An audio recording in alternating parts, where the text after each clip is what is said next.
ಮೊದಲನೇ ಸುದ್ದಿ ಇರುವಂತದ್ದು ಬಹಳ ಮುಖ್ಯವಾಗಿ PSI ನೇಮಕಾತಿ ಹಗರಣದಲ್ಲಿ ಇದುವರೆಗೂ ಕೂಡ ಅಶ್ವಥ್ ನಾರಾಯಣ ಅವರನ್ನ ಟಾರ್ಗೆಟ್ ಮಾಡ್ತಾ ಇದ್ದಂತಹ ಕಾಂಗ್ರೆಸ್ ನಾಯಕರು ಇವತ್ತು ಏಕಾಏಕಿ ಆರ್ಗ ಜ್ಞಾನೇಂದ್ರ ಅವರನ್ನ ಟಾರ್ಗೆಟ್ ಮಾಡೋದಕ್ಕೆ ಶುರು ಮಾಡಿದ್ದಾರೆ. PSI ನೇಮಕಾತಿ ಅಕ್ರಮಕ್ಕೆ ಸಂಬಂಧಪಟ್ಟಂತೆ ಸಿದ್ದರಾಮಯ್ಯ ಅವರ ನಿಲುವು ಕೂಡ ಬದಲಾಗ್ತಾ ಇದೆ. ಮರು ಪರೀಕ್ಷೆಯ ಬಗೆಗಿನ ಅವರ ನಿಲುವು ಕೂಡ ಬದಲಾಗಿದೆ. ಪರೀಕ್ಷೆಯಲ್ಲಿ ಅಕ್ರಮ ನಡೆದಾಗ್ಲೇನೆ ಹಾಗಾದ್ರೆ ಸರ್ಕಾರದ ಗಮನಕ್ಕೆ ಬರಲಿಲ್ವೇ ಅನ್ನುವಂತಹ ಮೂಲ ಪ್ರಶ್ನೆಯನ್ನ ಈಗ ಮತ್ತೆ ಕಾಂಗ್ರೆಸ್ ಕೂಡ ಕೇಳ್ತಾ ಇದೆ ಮತ್ತು ಇದೊಂದು ಸಹಜವಾದಂತಹ ಪ್ರಶ್ನೆಯೂ ಕೂಡ ಈಗ ಎದ್ದಿರುವಂಥದ್ದು. ಯಾಕಂದ್ರೆ ಒಂದ್ ಕಡೆಯಲ್ಲಿ ಆರ್ಗ ಜ್ಞಾನೇಂದ್ರ ಹೇಳ್ಕೊಂಡಿದ್ದಾರೆ, ಬಹಳ ನೋವಿನಿಂದ ನಾವು ಮರುಪರೀಕ್ಷೆಯ ನಿರ್ಧಾರವನ್ನು ಮಾಡಿದ್ವಿ, ಬಹಳ ನೋವಿನಿಂದ ನಾವು ಪರೀಕ್ಷೆಯನ್ನು ರದ್ದುಗೊಳಿಸಬೇಕಾಯಿತು ಅಂತ ಮಾತನಾಡಿದ್ರು. ಹಾಗಾದ್ರೆ ಅಷ್ಟು ನೋವಿರುವಂತವರು ಯಾಕೆ ನಿಮಗೆ ಅಕ್ರಮ ನಡೆದಾಗ ಗೊತ್ತಾಗ್ಲಿಲ್ಲ ಅನ್ನುವಂಥ ಪ್ರಶ್ನೆ ಎದ್ದೇಳುತ್ತೆ. ಇನ್ನು ಎರಡನೇ ಸುದ್ದಿ ಇರುವಂತದ್ದು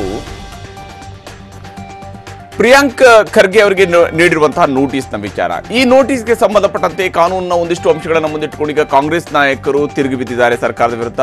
ಖರ್ಗೆ ಅವರು ಕೇವಲ ಲಿಖಿತ ಉತ್ತರವನ್ನ ಮಾತ್ರ ಕೊಟ್ಟರೆ ಸಾಕಾಗುತ್ತಾ ಅನ್ನುವಂತಹ ಪ್ರಶ್ನೆಯೂ ಕೂಡ ಸಹಜವಾಗಿಯೇ ಇರುವಂತದ್ದು. ಸಿದ್ದರಾಮಯ್ಯ ಅವರು ಕೂಡ ಆಕ್ಷೇಪ ಎತ್ತಿದ್ದಾರೆ. ಯಾಕಂದ್ರೆ CID ಇಂಥದ್ದೊಂದು ನೋಟಿಸ್ ಅನ್ನು ಕೊಟ್ಟಾಗ ಮೊದಲ 2 ನೋಟಿಸ್ನಲ್ಲಿ ಪರ್ಟಿಕ್ಯುಲರ್ ಆಗಿ ಏನನ್ನ ಕೇಳ್ತಾ ಇದ್ದಾರೆ ಅನ್ನೋದನ್ನ ಮೆನ್ಷನ್ ಮಾಡಿರಲಿಲ್ಲ. ಹೀಗೆ ಯಾಕೆ ಮಾಡ್ತಾ ಇದ್ದೀರಿ ಅನ್ನೋಂತಹ ಪ್ರಶ್ನೆ ಈಗ ಕಾಂಗ್ರೆಸ್ ಕೇಳ್ತಾ ಇದೆ. ಆ ಸುದ್ದಿಯನ್ನು ಕೂಡ ನಿಮಗೆ ವಿವರವಾಗಿ ತೋರಿಸ್ತೀನಿ. ಮೂರನೇ ಸುದ್ದಿ ಇರುವಂತದ್ದು ಬಸನಗೌಡ ಪಾಟೀಲ್ ಯತ್ನಾಳರು ಯಾವಾಗ ಏನು ಯಾರ ವಿರುದ್ಧ ಯಾವ ಕಾರಣಕ್ಕಾಗಿ ವಾಗ್ದಾಳಿ ನಡೆಸ್ತಾರೆ ಅಂತ ಗೊತ್ತಿಲ್ಲ, ಆದರೆ ಅವರ ಗುರಿ ಮಾತ್ರ ಸ್ಪಷ್ಟವಾಗಿರುತ್ತೆ. ಇಂಥವರನ್ನೇ ನಾನು ಗುರಿಯಾಗಿಸಿ ಮಾತನಾಡಬೇಕು ಅಂತ ಹೇಳುವಂತ ಅವರು ನಿರ್ಧರಿಸಿದ್ದಾರೆ.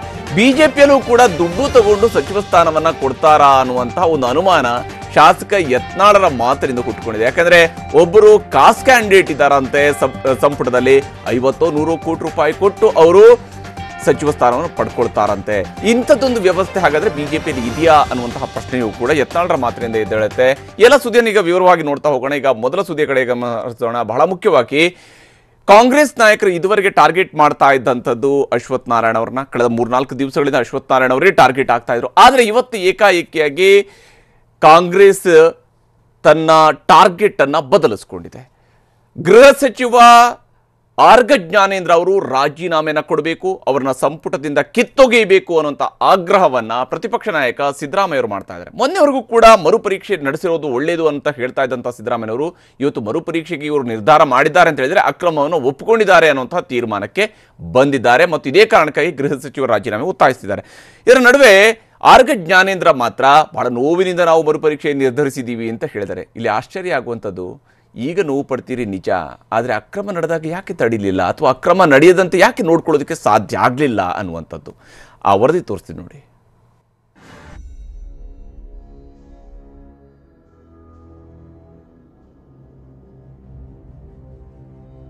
ನಿನ್ನೆಯವರೆಗೂ ಕಾಂಗ್ರೆಸ್ ನಾಯಕರು ಉನ್ನತ ಶಿಕ್ಷಣ ಸಚಿವ ಅಶ್ವಥ್ ನಾರಾಯಣ ವಿರುದ್ಧ ವಾಗ್ದಾಳಿ ನಡೆಸುತ್ತಿದ್ದರು. ಅಶ್ವಥ್ ನಾರಾಯಣ ರಾಜೀನಾಮೆಗೆ ಒತ್ತಾಯಿಸಿದ್ದರು. ಆದರೆ ಇಂದು ಕೈ ನಾಯಕರ ಟಾರ್ಗೆಟ್ ಬದಲಾಗಿದೆ. ಈಗ ನೇರವಾಗಿ ಗೃಹ ಮಂತ್ರಿಯೇ ಪ್ರತಿಪಕ್ಷದ ಗುರಿ. ಮೊನ್ನೆಯವರೆಗೂ ಮರುಪರೀಕ್ಷೆ ನಡೆಸುವುದು ಸೂಕ್ತ ಎನ್ನುತ್ತಿದ್ದ ಪ್ರತಿಪಕ್ಷ ನಾಯಕ ಸಿದ್ದರಾಮಯ್ಯ ಇಂದು ಮರುಪರೀಕ್ಷೆ ನಡೆಸುತ್ತಿರುವುದು ಅಕ್ರಮ ಒಪ್ಪಿಕೊಂಡಂತೆ ಎಂದು ವ್ಯಾಖ್ಯಾನಿಸಿದ್ದಾರೆ. ಅಲ್ಲದೆ ಗೃಹ ಸಚಿವರು ಈಗ ಜನರಿಗೆ ಉತ್ತರದಾಯಿಯಾಗಬೇಕು ಎಂದಿದ್ದಾರೆ. ಅಲ್ಲಿ ಇರೆಗ್ಯುಲಾರಿಟೀಸ್ ನಡೆದಿದೆ, ಭ್ರಷ್ಟಾಚಾರ ನಡೆದಿದೆ ಅಂತೇಳಿ ರದ್ದು ಮಾಡಿದ್ದಾರೆ, ಮರುಪರೀಕ್ಷೆ ಮಾಡ್ತಾ ಇದ್ದಾರೆ. ಅಂದಮೇಲೆ ಅಕ್ರಮ ನಡೆದಿದೆ ಅಂತ ಒಪ್ಕೊಂಡ್ರಲ್ಲ ಸರ್ಕಾರ, ಅದಕ್ಕೆ ಯಾರು ಜವಾಬ್ದಾರರು? ಈಗ ಹೋಮ್ ಡಿಪಾರ್ಟ್ಮೆಂಟ್ನಲ್ಲಿ ನಡೆದಿದೆ ಹಂಗೆ. ಹೋಮ್ ಡಿಪಾರ್ಟ್ಮೆಂಟ್ಗೆ ಮಂತ್ರಿ ಯಾರು? ಆರ್ಗ ಜ್ಞಾನೇಂದ್ರ. ಅವ್ರು ರೆಸ್ಪಾನ್ಸಿಬಲ್ ಅಲ್ವಾ? ಜನರಿಗೆ ಉತ್ತರದಾಯಿತ್ವ ಯಾರಿಗೆ ಇರೋದು?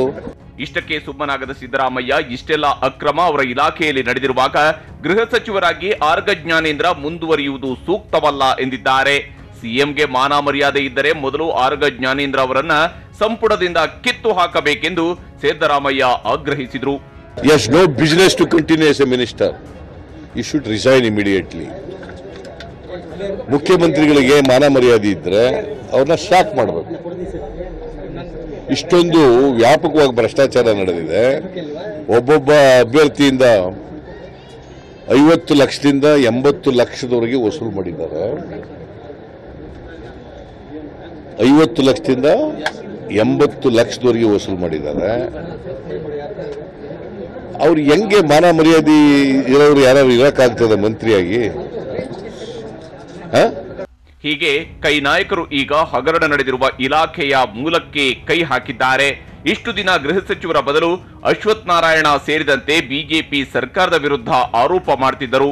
ಆದ್ರೆ ಯಾವಾಗ ಬಿಜೆಪಿ ಸಂಘಟಿತವಾಗಿ ಕಾಂಗ್ರೆಸ್ ವಿರುದ್ಧ ಪ್ರತಿದಾಳಿ ಆರಂಭಿಸಿತೋ ಈಗ ಕಾಂಗ್ರೆಸ್ ಕೂಡ ಅಲರ್ಟ್ ಆಗಿದೆ. ಅಲ್ಲದೆ ಹಗರಣ ನಡೆದಿರುವುದನ್ನ ಮರುಪರೀಕ್ಷೆ ನಿರ್ಧಾರದ ಮೂಲಕ ಸರ್ಕಾರ ಒಪ್ಪಿಕೊಂಡಿದೆ. ಹೀಗಾಗಿ ಗೃಹ ಸಚಿವರು ಆ ಹುದ್ದೆಯಲ್ಲಿ ಮುಂದುವರಿಯಲು ಅರ್ಹರಲ್ಲ ಎನ್ನುತ್ತಿದ್ದಾರೆ.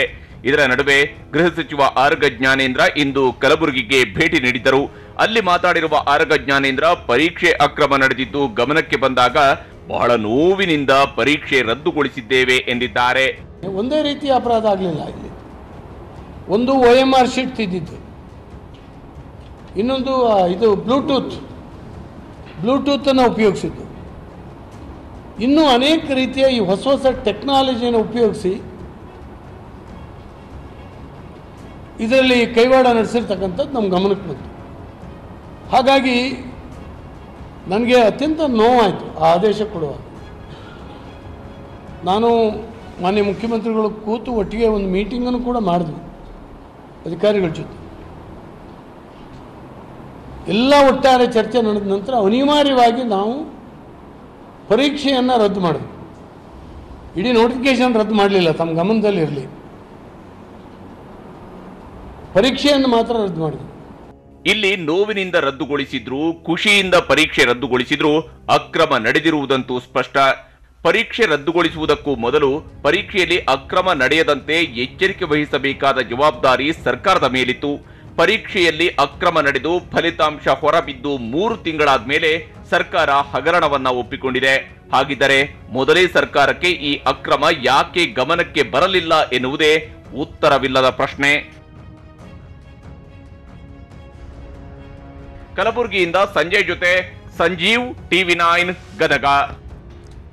ಇನ್ನೊಂದು ಕಡೆ ಈ PSI ನೇಮಕಾತಿ ಅಕ್ರಮಕ್ಕೆ ಸಂಬಂಧಪಟ್ಟಂತೆ ಶಾಸಕ ಪ್ರಿಯಾಂಕ್ ಖರ್ಗೆ ಅವರು ಆರಂಭದಿಂದಲೂ ಕೂಡ ವಾಗ್ದಾಳಿ ನಡೆಸಿದ್ರು, ಆರೋಪವನ್ನು ಮಾಡ್ತಾ ಇದ್ರು, ಆಡಿಯೋ ಇದೆ, ಈ ಎಲ್ಲ ಮಾತುಗಳನ್ನು ಹೇಳ್ತಾ ಇದ್ರು, ಯಾರ್ಯಾರ ನೆಟ್ವರ್ಕ್ ಇದೆ ಅನ್ನೋದ್ರ ಬಗ್ಗೆ ಎಲ್ಲ ಮಾತಾಡ್ತಾ ಇದ್ರು.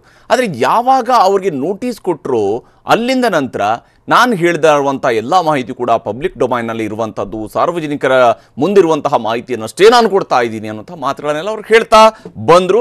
ಅದಕ್ಕೆ ಕೌಂಟರ್ ಅಟ್ಯಾಕನ್ನು BJP ಕೂಡ ಮಾಡಿತು. ಇದೆಲ್ಲವೂ ಸರಿ, ಆದರೆ ಇದರ ನಡುವೆ ಪ್ರಿಯಾಂಕ್ ಖರ್ಗೆ ಒಂದು ಮೂಲ ಪ್ರಶ್ನೆಯನ್ನು ಎತ್ತಿದ್ದಾರೆ. CID ಕೊಟ್ಟಿರುವಂತಹ ನೋಟಿಸ್, ಅದರ ಕಾರ್ಯವ್ಯಾಪ್ತಿ, ಆ ನೋಟಿಸ್ ನಿಜಕ್ಕೂ ಕೂಡ ಕಾನೂನಿನ ವ್ಯಾಪ್ತಿ ಒಳಗಡೆ ಇದೆಯೋ ಇಲ್ವೋ ಅನ್ನೋದಕ್ಕೆ ಸಂಬಂಧಪಟ್ಟಂಥ ಪ್ರಶ್ನೆ ಎತ್ತಿದ್ದಾರೆ. ಅಷ್ಟೇ ಅಲ್ಲದೆ ಗೃಹ ಸಚಿವರು ಕೇಳ್ತಾ ಇದ್ದಾರೆ, ಗೃಹ ಸಚಿವರೇ ನೀವು ಕೂಡ ಕಾನೂನನ್ನು ತಿಳ್ಕೊಳ್ಳಿ ಅನ್ನೋದನ್ನು ಹೇಳ್ತಾರೆ. ಮತ್ತೊಂದು ಕಡೆ ಸಿದ್ದರಾಮಯ್ಯ ಅವರು ಕೂಡ ಈ ನೋಟಿಸ್ ಸರಿಯಿಲ್ಲ ಅನ್ನುವಂಥ ಮಾತನ್ನು ಹೇಳ್ತಾ ಇದ್ದಾರೆ. ಆ ವರದಿ ತೋರಿಸಿ ನೋಡಿ.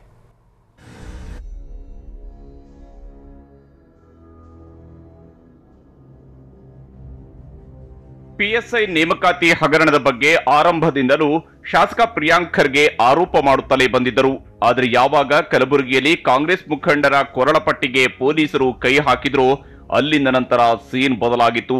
ಪ್ರಿಯಾಂಕ್ ಖರ್ಗೆ ವಿರುದ್ಧವೇ ಬಿಜೆಪಿ ನಾಯಕರು, ಶಾಸಕರು ಪ್ರತ್ಯಾರೋಪ ಶುರು ಮಾಡಿದ್ದರು. ಪ್ರಿಯಾಂಕ್ ಖರ್ಗೆ ಆಪ್ತರೇ ಅಕ್ರಮ ನಡೆಸಿದ್ದಾರೆಂದು ಆರೋಪಿಸಿದ್ದರು. ಇದರ ನಡುವೆ ಪ್ರಿಯಾಂಕ್ ಖರ್ಗೆಗೆ ವಿಚಾರಣೆಗೆ ಹಾಜರಾಗುವಂತೆ CID 2 ನೋಟಿಸ್ ಜಾರಿ ಮಾಡಿತು. ಶಾಸಕ ಖರ್ಗೆ ಮಾತ್ರ ಅದಕ್ಕೆ ಲಿಖಿತ ಉತ್ತರವಷ್ಟೇ ಕಳಿಸಿದ್ದರು. ಆದ್ರೀಗ 3ನೇ ನೋಟಿಸ್ ಕೊಟ್ಟಿರುವುದಕ್ಕೆ ಶಾಸಕ ಪ್ರಿಯಾಂಕ್ ಖರ್ಗೆ ಆಕ್ರೋಶ ವ್ಯಕ್ತಪಡಿಸಿದ್ದಾರೆ. ಇಷ್ಟಕ್ಕೂ CID ಕೊಟ್ಟಿರುವ ನೋಟಿಸ್ ಕೂಡ ಕಾನೂನಿನ ಪ್ರಕಾರ ಇರಲಿಲ್ಲ ಎಂದು ಪ್ರಿಯಾಂಕ್ ಖರ್ಗೆ ನೇರವಾಗಿ ಗೃಹ ಸಚಿವರ ವಿರುದ್ಧ ವಾಗ್ದಾಳಿ ನಡೆಸಿದ್ದಾರೆ.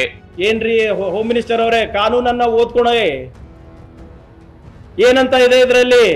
ನೀವೇನ್ ದಾಖಲೆಗಳನ್ನ, ಸ್ಪೆಸಿಫಿಕ್ ದಾಖಲೆಗಳನ್ನ ಬಯಸ್ತಾ ಇದ್ದೀರಾ, ಅದನ್ನ ತಮಗೆ ತಲುಪಿಸಿದ್ರೆ, ನಮ್ಮ ವಕೀಲರ ಮುಖಾಂತರ ಅಥವಾ ಬೇರೆ ರೀತಿ ತಲುಪಿಸಿದ್ರೆ ನೀವು ಅಲ್ಲಿರೋ ಬರೋದು ಅವಶ್ಯಕತೆ ಇಲ್ಲ. It is say so in the law. ದಯವಿಟ್ಟು ಕಾನೂನು ಪುಸ್ತಕಗಳನ್ನ ಓದಿ ಅಂತ ನಾವು ಹೇಳ್ತಾ ಇದೀವಿ. ಇದು ಯಾಕೆ ತೋರಿಸ್ತಾ ಇದೀರಿ ಅಂದ್ರೆ, ಫಸ್ಟ್ ನೋಟಿಸ್ ನಲ್ಲಿ ಏನು ಕೇಳಿಲ್ಲ ನನಗೆ, ಥರ್ಡ್ ನೋಟಿಸ್ ನಲ್ಲಿ ಬಹಳ ಸ್ಪೆಸಿಫಿಕ್ ಆಗಿ ಆಡಿಯೋ ಕ್ಲಿಪ್ ಬಗ್ಗೆ ಕೇಳಿದ್ದಾರೆ. ಅದನ್ನ ನಾನು ತಮ್ಮ ಮುಂದೆ ಪ್ರಸ್ತಾಪ ಮಾಡ್ತೀನಿ. ಆದ್ರೆ ಫಸ್ಟ್ ನೋಟಿಸಸ್ ಏನು ಕೇಳಿಲ್ಲ. ಪ್ರಿಯಾಂಕ್ ಖರ್ಗೆ ಹೋಗ್ತಾ ಇಲ್ಲ, ನಾನೇ ಯಾಕ್ರಿ ಹೋಗ್ಬೇಕು? ಹೀಗೆ ಪೊಲೀಸರು ನೋಟಿಸ್ ಕೊಟ್ಟಿರುವ ಕ್ರಮವನ್ನ ಕೇವಲ ಪ್ರಿಯಾಂಕ್ ಮಾತ್ರವಲ್ಲ, ಪ್ರತಿಪಕ್ಷ ನಾಯಕ ಸಿದ್ದರಾಮಯ್ಯ ಕೂಡ ಪ್ರಶ್ನಿಸಿದ್ದಾರೆ. ಯಾವ ಆಧಾರದಲ್ಲಿ ಹೀಗೆ ನೋಟಿಸ್ ಕೊಡ್ತಾರೆ ಎಂದು CID ಕ್ರಮಕ್ಕೆ ವಿರೋಧ ವ್ಯಕ್ತಪಡಿಸಿದ್ದಾರೆ. ಕರೆಯಕ್ಕೆ ಅಧಿಕಾರ ಇಲ್ಲ ಅವರಿಗೆ.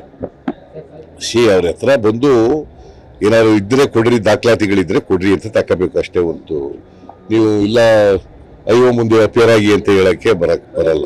ಮೊದಲು ರಾಜೀನಾಮೆ ಕೊಡಪ್ಪ, ಆಮೇಲೆ ಮುಟ್ಟು ನೋಡ್ಕೊಳ್ವೆ ನೀನು, ಆಮೇಲೆ ಮುಟ್ಟಿಸ್ವೆ. ಮೊದಲು ರಾಜೀನಾಮೆ ಕೊಡ, ಮೊದಲು ರಾಜೀನಾಮೆ ಕೊಡು, ಆಮೇಲೆ ಮುಟ್ಟು ನೋಡ್ಕೊಳ್ಳೋ ಮಾಡು.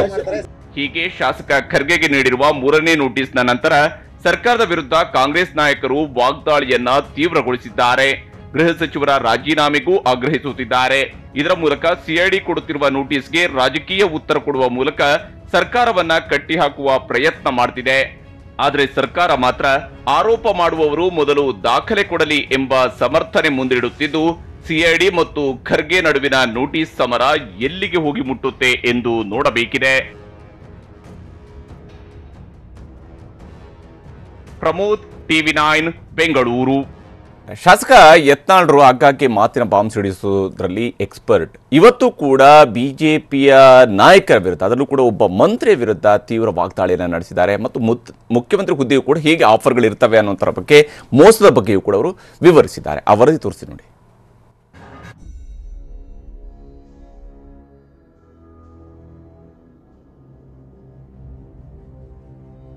ಶಾಸಕ ಬಸನಗೌಡ ಪಾಟೀಲ್ ಯತ್ನಾಳ್ಗೂ ಸಿಎಂ ಆಫರ್ ಒಬ್ರು ಕೊಟ್ಟಿದ್ದರಂತೆ. ಅವರು ಹೇಳೋ ಪ್ರಕಾರ 2,500 ಕೋಟಿ ರೂಪಾಯಿ ರೆಡಿ ಮಾಡ್ಕೊಳ್ಳಿ, ಸಿಎಂ ಆಗೋಕೆ ರೆಡಿಯಾಗಿರಿ ಅಂದಿದ್ದರಂತೆ. ನಡ್ಡಾವ್ರನ್ನ ಬೆಟ್ ಮಾಡಿಸ್, ನಮಗೂ ನಮ್ಮಂತರಿಗೆ ಮಾಡ್ತಾರ. ದಿಲ್ಲಿ ಒಂದಿಟ್ಟು ಬಂದಿದ್ರು ನಾನು ಬಲ್ಲಿ, ನಿಮ್ಮನ್ನ ಮುಖ್ಯಮಂತ್ರಿ ಮಾಡ್ತೀವಿ, 2,500 ಕೋಟಿ ರೂಪಾಯಿ ಸಜ್ಜು ಮಾಡಿದ್ರು. ಹಾಗೆ ಆ ಮಕ್ಕಳೇ 2,500 ಕೋಟಿ ರೂಪಾಯಿ ಏನು ತಿಳ್ಕೊಂಡ್ರು, ಅದು ಎಲ್ಲರೇ ಹೆಂಗೆ ಹಿಡಿದೋದು 2,500 ಕೋಟಿ ಒಳ್ಳೆಗಿಡುವ ಗೋಡೌನ್ಗಿಡುವ. ಹಂಗ ಈ ಟಿಕೆಟ್ ಕೊಡಿಸ್ತೀನಿ ಅನ್ನೋಂಥ ಕಂಪ್ನಿಗಳು ಮೋಸ, ಎಲ್ಲ ಕಡೆ ಮೋಸದ ಇವತ್ತ. ಅದರ ರಾಜಕಾರಣದಾಗಂತ ನೋಡಿ, ನಾನು ವಾಜಪೇಯಿ ಸರ್ಕಾರದ ಕೆಲಸ ಮಾಡಿದ ಆದ್ವಾನಿ ಅವರು, ರಾಜನಾಥ್ ಸಿಂಗ್ರು, ನಮ್ಮ ಅರುಣ್ ಜೇಟ್ಲಿ ಅವರು, ನಮ್ಮ ಬಸನಗೌಡ ಆತು ಹೆಸರುಗೊಂಡು ಬದರುವಂತ ವ್ಯಕ್ತಿಗಿನ ಹೇಳ್ತಾರೆ, ನೀವು ಮುಖ್ಯಮಂತ್ರಿ ಮಾಡ್ಲಿಕ್ಕೆ 2,000 ಕೋಟಿ ಸಜ್ಜು ಮಾಡಿದ್ರಿ, ನಾವು ಮಾಡಿಸ್ಬೇಕು.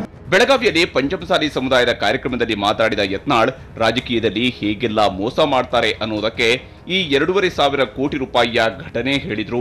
ಆದರೆ ಮುಂದುವರಿದು ಮಾತಾಡ್ತಾ ತಮಗೆ ಸಚಿವಗಿರಿ ತಪ್ಪಿದ್ದು ಹೇಗೆ ಎಂದು ವಿವರಿಸಿದ್ರು. ಈ 3 ಮಂದಿ ಆದ್ರೆ ನಮ್ಮ ಹೊಡೆದಾಟದಿಂದ, ಯಾಕಂದ್ರೆ ಬಸನಗೌಡ ಮಾಡಬಾರ್ದು, CC ಪಾಟೀಲ್ ಮಾಡಿದ್ರು. ಅದು ಅಂದ್ರೆ ಇನ್ನೊಂದು ಕ್ಯಾಂಡಿಡೇಟ್, ಕ್ಯಾಶ್ ಕ್ಯಾಂಡಿಡೇಟ್, ಅದು ಮಾಡೇಬೇಕಲ್ಲ. ಇನ್ನೊಬ್ಬ ಪಾಪ ನಿಮ್ಮ ತಾಲೂಕದಾನೆ ಶಂಕರ ಪಾಟೀಲ್ ಮುನೇನಿ ಕೊಪ್ಪ, ಅದು ಯಾವ ಫೋಟೋದಾಗ ಆಯ್ತಂದ್ರೆ ಅದು ನಮ್ಮ ಬೆಲ್ಲದನ್ನ ಮಾಡಬಾರ್ದು ಅಂತ ನಮ್ಮ ಜಗದೀಶ್ ಶೆಟ್ಟರು ಮುನೇನಿ ಕೊಪ್ಪ ಮಾಡ್ತಾರೆ. ಇಷ್ಟಕ್ಕೆ ಸುಮ್ಮನಾಗದ ಯತ್ನಾಳ್, ಸಚಿವ ಮುರುಗೇಶ್ ನಿರಾಣಿ ಹೆಸರು ಹೇಳದೆಯೇ ಅವರೊಬ್ಬ ಕಾಸ್ ಕ್ಯಾಂಡಿಡೇಟ್ ಅನ್ನ ಸಂಪುಟದಿಂದ ಬಿಡೋದಿಕ್ಕೆ ಸಾಧ್ಯವಾಗಲ್ಲ. ಪಂಚಮಸಾಲಿ ಸಮುದಾಯದ ಆ ಕಾಸ್ ಕ್ಯಾಂಡಿಡೇಟ್ ದುಡ್ಡು ಕೊಟ್ಟು ಮಂತ್ರಿಯಾಗಿ ರಾಜ್ಯ ಲೂಟಿ ಮಾಡ್ತಾರೆ ಎಂದಿದ್ದಾರೆ. ನಮ್ಮ ಸಮಾಜದವರು ಇಷ್ಟೆಲ್ಲ ದೊಡ್ಡ ದೊಡ್ಡ ನಾಯಕಿದ್ರು ಸಹ ಒಂದು ಸನಾಲು ನಮ್ಮನ್ನ ST ಸಮಾಜ ಸೇರಿಸ್ಬೇಕಂತ ಆಗ್ರಹ ಯಾರು ಮಾಡಿರಲಿಲ್ಲ. ಆದರೆ ಮೊದಲೇದಾಗಿ ನಾನು ನನ್ನ ಸಮಾಜದ ಪರವಾಗಿ ನಮ್ಮ ಬಸನಗೌಡ ಪಾಟೀಲ್ ಯತ್ನಾಳ್ ಅವರಿಗೆ ನಾನು ಧನ್ಯವಾದಗಳನ್ನು ಸಲ್ಲಿಸ್ತೀನಿ. ಹೀಗೆ ಶಾಸಕ ಬಸನಗೌಡ ಪಾಟೀಲ್ ಯತ್ನಾಳ್, ಬಿಜೆಪಿಯೊಳಗೂ ಸಚಿವ ಸ್ಥಾನಕ್ಕಾಗಿ ಹಣಕಾಸಿನ ವ್ಯವಹಾರ ನಡೆಯುತ್ತದೆ, ದೆಹಲಿಯಲ್ಲಿ ಕೆಲವರು ದುಡ್ಡು ತಗೊಂಡು ಸಚಿವ ಸ್ಥಾನ ಕೊಡಿಸ್ತಾರೆ ಎಂದು ಆರೋಪ ಮಾಡಿದ್ದಾರೆ. ಆದರೆ ಇದನ್ನ ಬಿಜೆಪಿ ಹೇಗೆ ಎದುರಿಸುತ್ತದೆ ಎಂದು ನೋಡಬೇಕಿದೆ. Bureau report, TV9.